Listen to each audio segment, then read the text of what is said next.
Semua orang lihat hasil. Jarang lihat jatuh bangun perantau. Warung tutup, modal habis.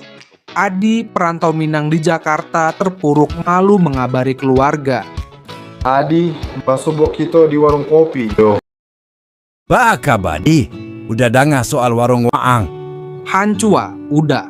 Ingek, santeang, bilai mambilai, panjang karek mangarek. Ada dun sanak susah gitu tolong. Ambo malu, udah. Jan malu, udah tawaran Karajo di Kantua udah. Serius, udah. Serius, bangkit baliak ya. Tarimo kasih banyak, udah.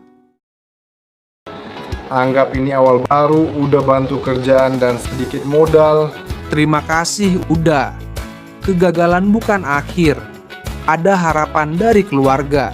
Untuk sesama perantau dan pengusaha kecil, jangan sendiri. Cari dukungan, mulai lagi.